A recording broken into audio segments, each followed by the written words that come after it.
I stand at the window of a Florentine apartment, marvelling at this exotic foreign toaster. Don't tell me I'm the only man stunned by it. Before going on a walk past this motionless grey-haired figure with a bowed head and a sleeveless khaki jacket. Walking on, by the Arno, I compare the motionlessness of the parked cars with the motion of the pedestrians, buses, birds, and water. Then film this romantic, perfectly spherical-haired young man staring at the city, contemplating the beigeness of his own jacket and of life, until he notices my camera and promptly shuffles off his perch, taking away a small green rucksack and checking his phone as if to make sure the rest of the world kept happening during his absence from it. He makes his way out of shot without even taking a photo of it. I wonder what he does take photos of. I suddenly decide, having enjoyed the activity enormously in the past, to hang my head upside down over the riverbank and pretend I live in a wobbly, edgeless version of the world.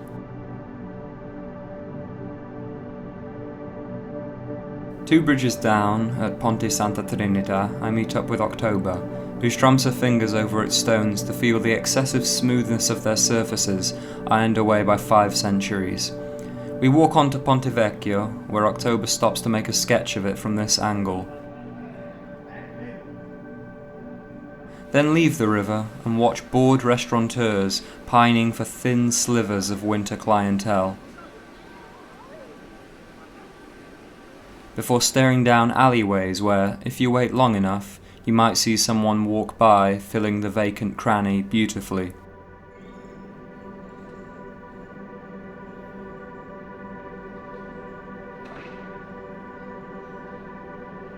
At Dante Alighieri's birthplace, we watch a man with a beanie, ripped jeans, and a cigarette sagging from his lips take photos of the Alighieri family courtyard on a smartphone, while his silent female partner stands by carrying 2 bags, one leather, one plastic. Behind them, a beggar rattles a cup of coins at a man with a goatee beard and a bottle of sparkling water, while his silent female partner, hauling a designer bag and a coat on one arm, clasping an extended selfie stick in the other, takes a series of selfies at the birthplace of Dante Alighieri. I sincerely hope she gets the beggar in the background of all her shots. After a brief pause, the beggar approaches us, so I stop filming.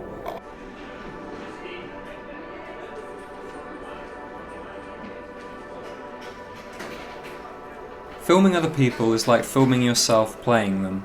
You want their expressions, their gestures, to contain as little of yourself and as much of them as possible, but that's hard when you're the one holding the camera, like being the one in whose skin they're confined.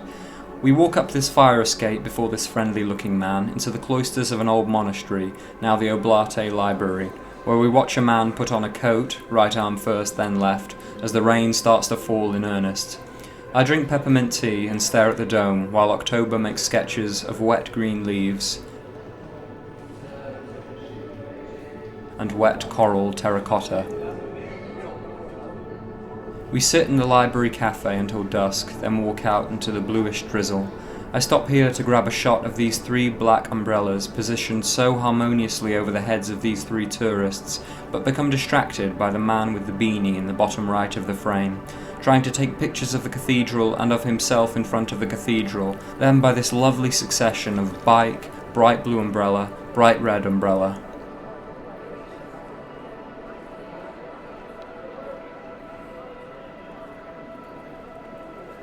Man twirling his umbrella on string, bike. We walk on. While stopping to film these chilling space-age dummies in the Mamoni window, I cut, scared out my wits, when a real woman literally sprints around the corner. Whoa! These dolls look like alien sentries keeping watch on human affairs, waiting to strike. These ones like the guardian angels of nothingness.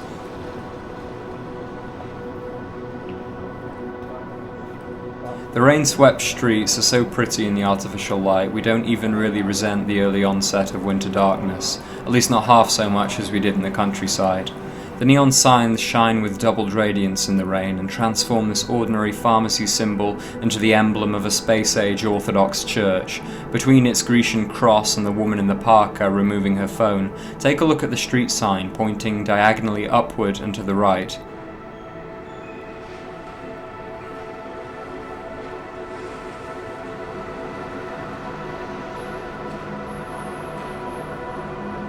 October and I both, without irony, consider these anonymous streets in darkness and rain more beautiful than the famous edifices of the city centre in sunlight. We stop regularly just to look at the shop fronts of the local businesses, glowing like the garrets of magicians. We have a good long look at Vexus, which is the name of a company that sells boats, I think. Probably not the same company. At the King of Egypt, which sells Turkish food. At gHDReAH, which is a species of blowfly. At an all-night mechanical hot drinks dispensary unit, at a supermarket door, which seems to lead to a heavenly dimension, and at a shop where a woman sells the corners of picture frames.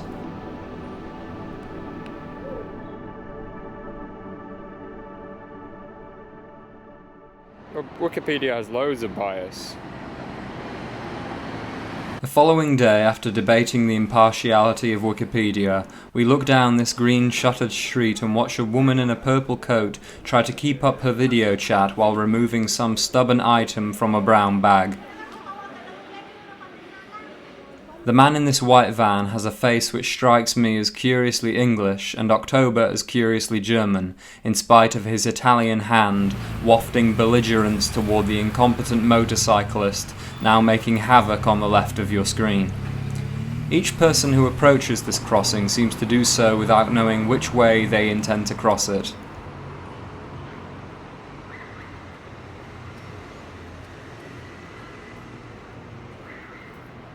October stops by this colourful objects shop to make a sketch while I inspect the building with the menorah sign next door.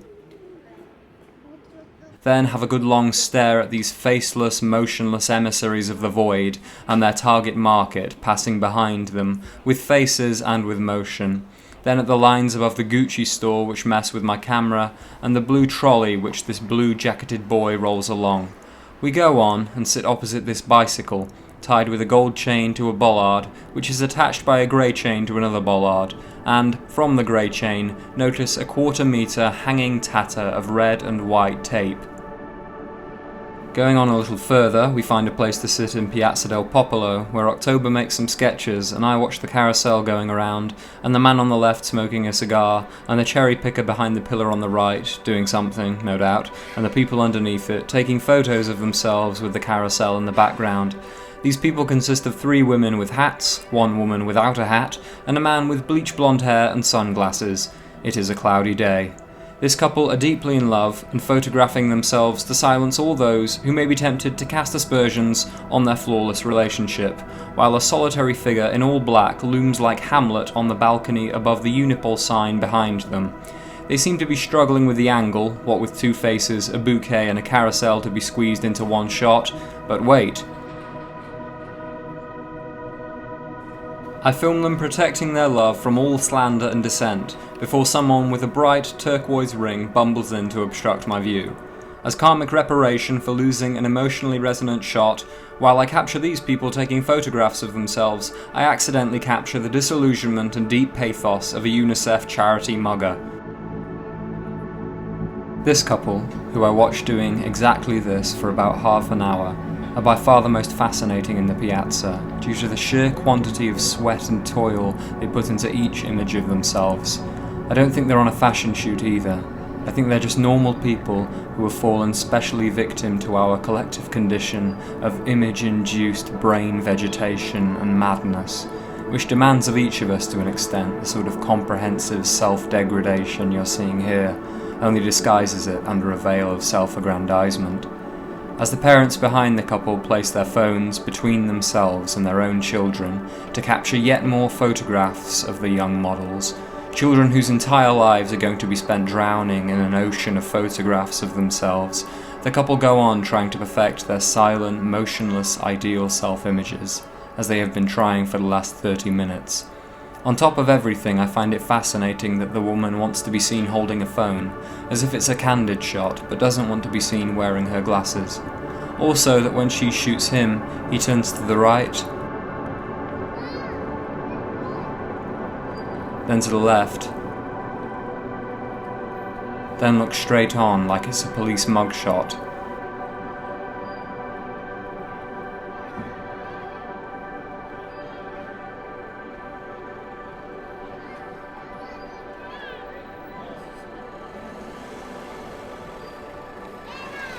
A child next to me stares at his phone, playing a game where he bloodily murders people with an assault rifle. No doubt he will grow up to be a sound, well-balanced individual and a blessing to society.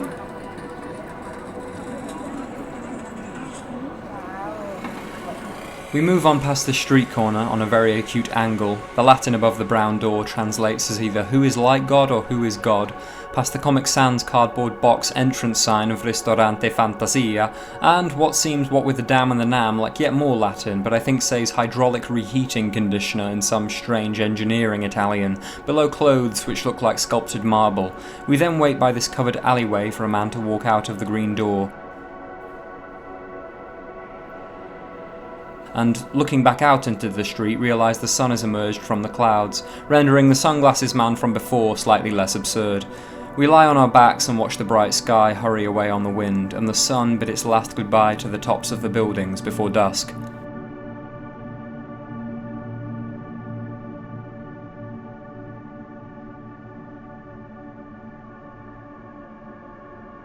As evening falls, we watch a man in a yellow jacket shrug, gesticulate and turn to watch a group of women walking over the word stop, then at his friend turning to watch them as they pass me.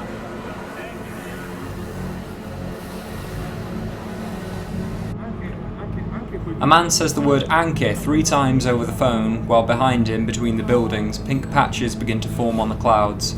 Most of the streetlights have come on, but a few of them have yet to register the darkness.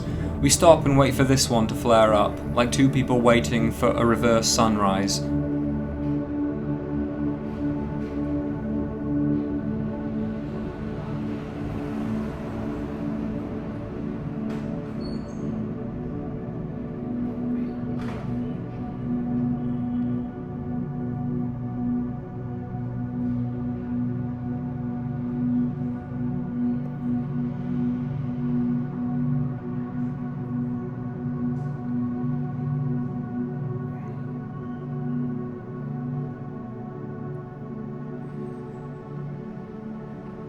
Catching sight of a deep pink sky on the street adjacent to this church tower, October stops and takes a picture of it on her phone.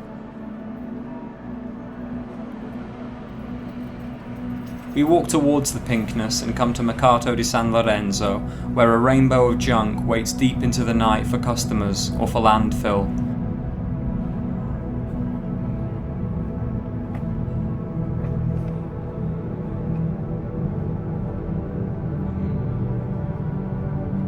I'm a fan of these two old women who seem confused, awestruck and contented.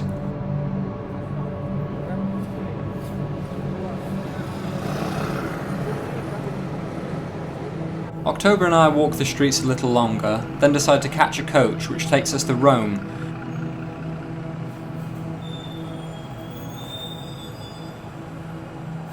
We wake up early enough the following morning to watch the sun coming up and the street lights going down, and the moon shining clear over the balcony of our apartment, where we breakfast and lunch on Hasselback potatoes with carrot and sweet potato soup.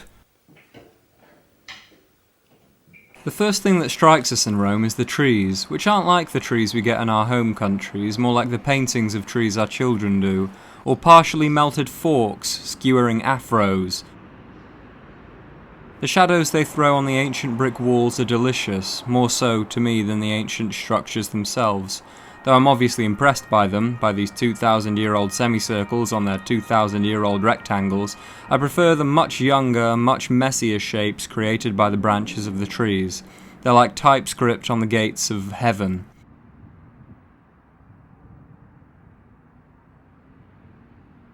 Her neck craned upward to get a good look at the branches, October lounges back on a stump, motionless in front of cars and people in motion.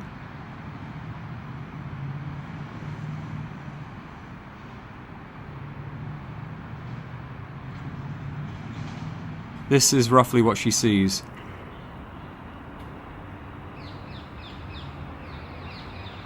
We walk on, and pretending to film October, I catch some footage of this man.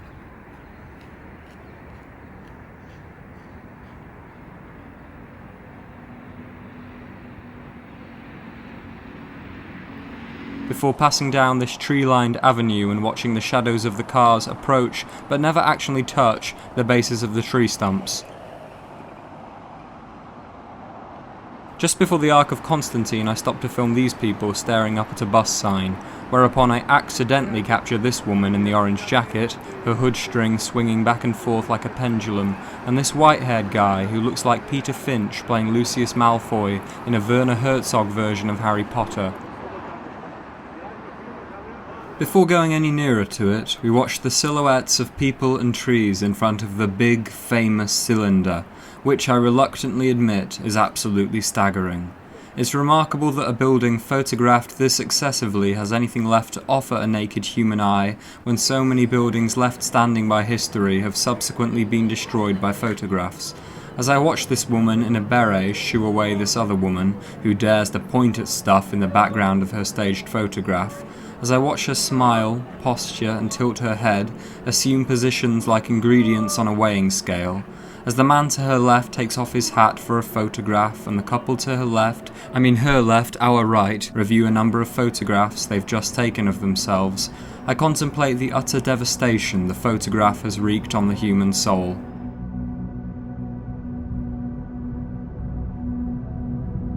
Photographs, like time, go on destroying until there's nothing left to destroy, and we, party to both, are slowly transforming our world into one giant photograph of itself, while dumping the original, piece by piece, into an oceanic trash pile. Look at this woman in the jeans and the dark green coat, and wait for her to smile.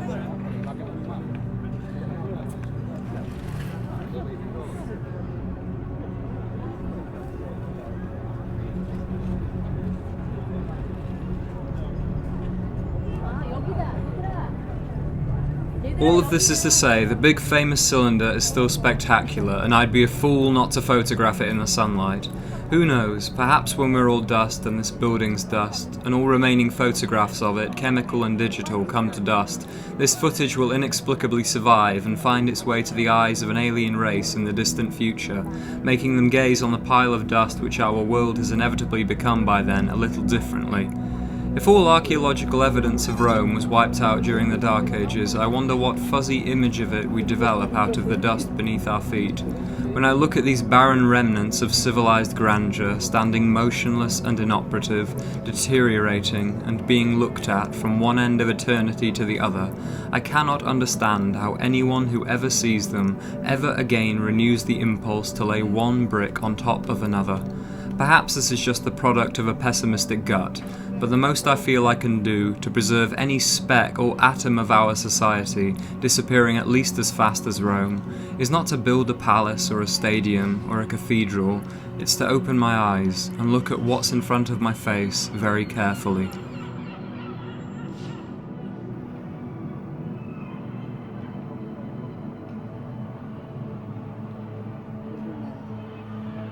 October stops to make a lot of sketches while I beam around at the most amazing junk pile I've ever seen in my life. It feels like walking around the ruins of heaven after the death of God. After seeing everything we can without paying for anything, we stand opposite the big famous cylinder and wait for these lights to go green, considering it fascinating that the police horses must also wait for the lights to go green.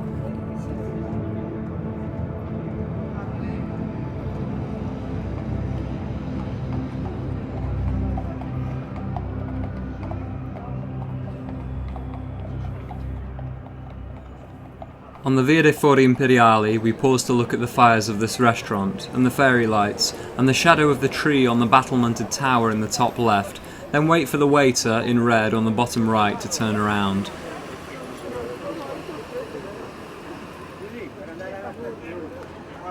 At this crossing, we wait for another green light, again not to cross, but to watch the sweet silhouettes of pedestrians recede into the sun.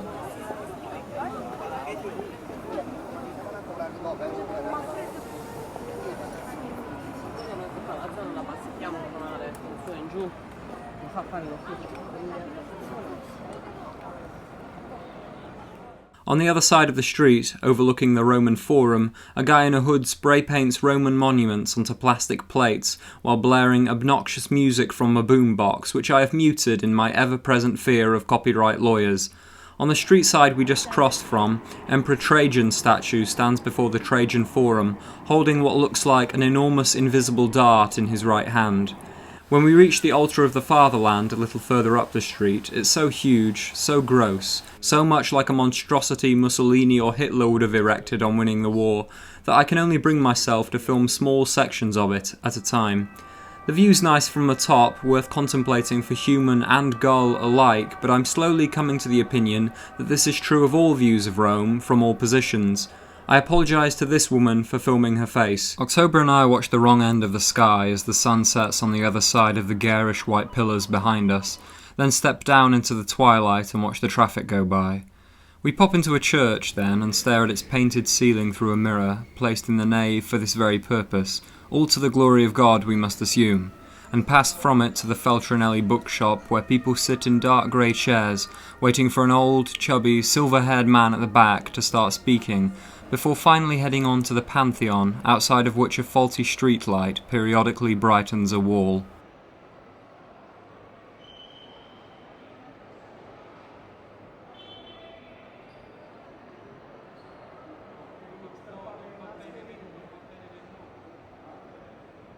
When the church rebranded this pagan temple as a beating heart of Christliness, they opened it to a public who would not have been permitted to enter it in the pagan era.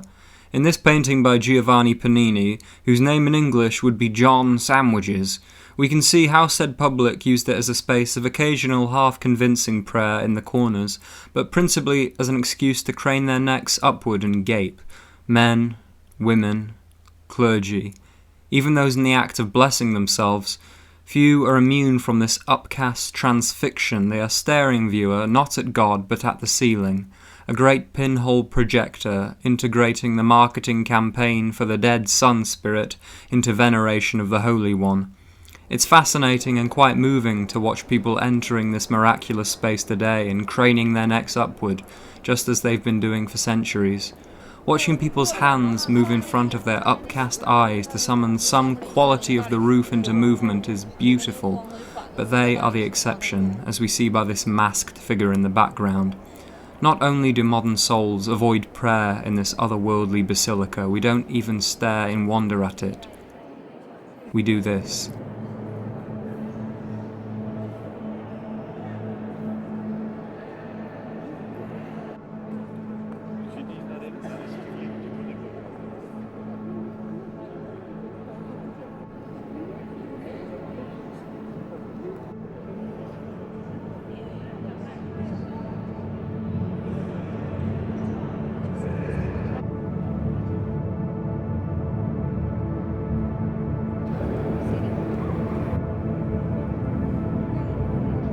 This is why I'm not photographing the ceiling, and may never photograph anything again in my whole life.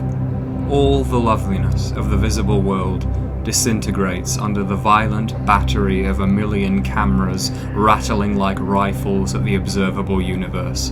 Though bullets can destroy the body, photographs destroy the soul. The devil could have designed no mechanism more catastrophic to the sanctity of creation than the photograph. With it, humankind voluntarily tosses all the sacred fruits of experience into a rotten mass grave of images, without taking a single bite, without ingesting a single nutrient, in exchange for the delusion that these pictures will preserve these moments, decomposing in the stomach of time. The moments themselves go unexperienced, reality is defecated into a pit of darkness. This is how pilgrims engage with shrines.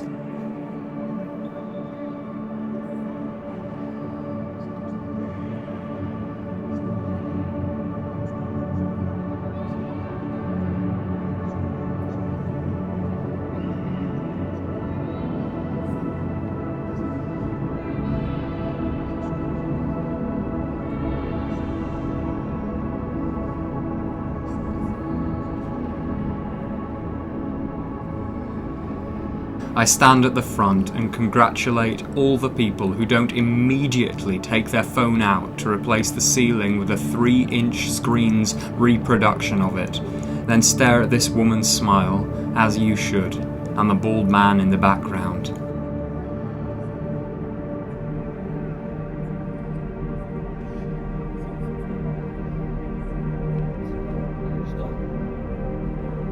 Then I stare at this man with a pole on a stick, circling like he's giving a benediction, while Jesus hangs in agony on the wall behind him.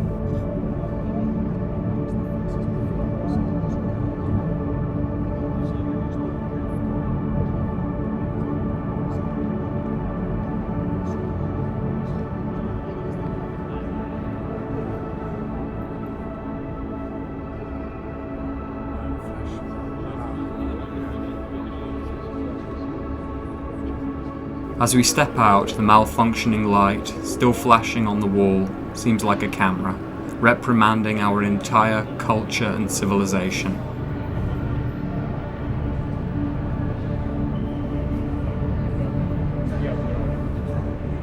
On second thought, before we leave, I film the ceiling. Wandering on through the streets, we pass the library of Stendhal, one of the many writers I'm consciously ripping off in these film scripts, as well as a mysterious, large, black Toyota. We decide to walk along the Tiber, a dubious family activity in the morning, let alone at night, but on this occasion we only get offered crack 6 times. Between this bridge, Ponte Vittorio Emanuele II, and the next one, Ponte San Angelo, we share an apple, and I tell October, using the sounds of my chewing as Morse code, that this is exactly the spot where on the 2nd of June 2018 at about 3 p.m. I wrote and recorded myself delivering a poem to camera, which I remember thinking at the time was brilliant. It included such lines as the piazzas of my brain's gloamed flesh, the meshed light of tender solar meat which throbs in my feet, red clots in the ice-blue veins of being, capital B, and, most impressively, these colossally causeless and shamelessly colossal and shameless shoreless seas of sunflowers of language. I can't pretend I'm completely immune to this kind of verbiage when I write now, consult this video, but I believe, at this rate, by about age 50, I'll have written at least 6 entirely comprehensible English sentences.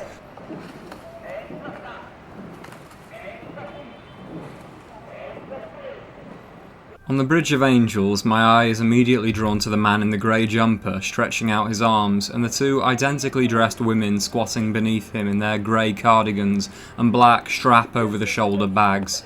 My eye remains principally on him and his unusual Tai Chi-esque gestures, while I capture this woman in the foreground, posing in a top which says "Keep the Dream" in caps lock and has a picture of an 8-ball on it. Interesting how so often people having their picture taken turn ever so slightly away from the camera as if they're keeping some small part of themselves for themselves alone. At least that's what I hope is happening. You start trying to make excuses for humankind with an angel watching you.